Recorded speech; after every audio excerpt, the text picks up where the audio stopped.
Praise Lord, hallelujah.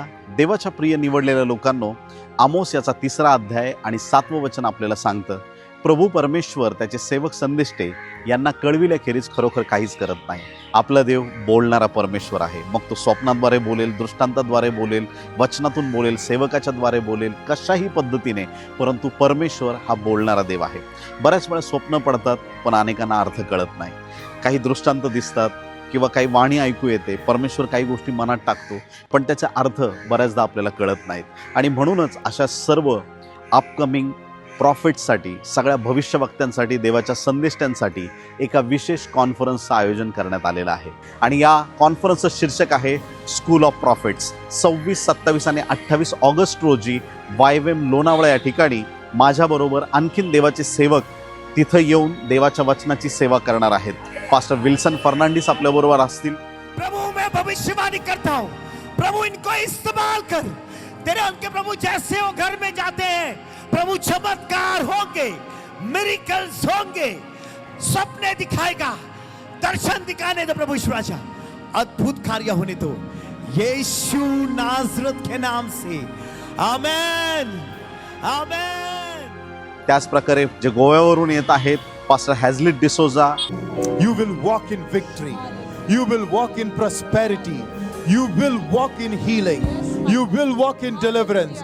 Wherever you go, doors will open for you.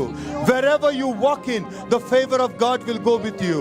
The angels of God will go before you. The angels of God will open doors for you. I prophesy to you this morning, nothing is being held back from you. Nothing is being held back to you. Don't let the devil lie to you. Don't let the devil put that seed of lie into your life. I declare favor over your life. I speak breakthrough over your life. I speak the glory of God is over your life. I speak your children are blessed. I speak your family is blessed. I speak every court case delay accelerate now in Jesus name. आणि profit Ajay Jadhav हे सुद्धा आपल्या बरोबर असणार आहेत. कोई भी भविष्यवक्ता तब तक परमेश्वर की भविष्यवाणी को नहीं बता सकता जब तक वो परमेश्वर की आवाज को ना सुने. तो भविष्यवाणी करने के लिए सबसे पहले हमको परमेश्वर की आवाज सुनना जरूरी है. जब हम परमेश्वर की आवाज सुनेंगे तभी जाकर हम भविष्यवाणी करेंगे. अभी जो हम सुन रहे हैं उसको हमको डिलीवर करना है, उसको हमको बताना है. जब परमेश्वर से भविष्यवाणी आती है, ये भी मांगे, प्रभु मैं किस समय पे उसको रिलीज करूं, अभी करूं, 1 महीने बाद करूं, बाद में करूं, क्योंकि वो व्यक्ति का मन तैयार होना चाहिए. देवाचे सेवकगण आपल्याला प्रभूचा आवाज कसा ऐकला जातो, वचनांचा उलगडा करून सांगणार आहेत. स्वप्न जे आहेत त्याचा काय अर्थ असतो आणि फक्त प्रॉफिटिक गिफ्टवरती या कॉन्फरन्समध्ये फोकस केलं जाईल.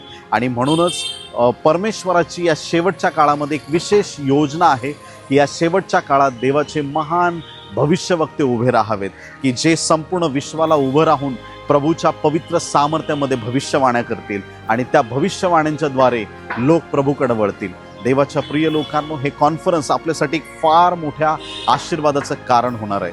जर आपण विचार करत आहात, मला सुद्धा स्वप्न पडत आहेत, मला पण प्रभूचे दृष्टांत होत आहेत, माझ्याशी देव बोलत आहे, पण मला या कृपादानात अजून पुढं जायचं आहे आणि मी जेव्हा मुख उघडेन तेव्हा माझा देव माझ्या मुखातून बोलला पाहिजे. जर अशी आपली इच्छा आहे तर या कृपादानामध्ये वाढण्यासाठी आपण नक्की स्कूल ऑफ प्रॉफिट्समध्ये या YWAM लोणावळा या ठिकाणी 26, 27, 28 ऑगस्ट रोजी आपण भेटूया. नक्की परमेश्वर आपल्याला आशीर्वादित करेल. तर आजच आपलं नाव नोंदणी करा आणि या कॉन्फरन्समध्ये सहभागी व्हा. Thank you so much. God bless you.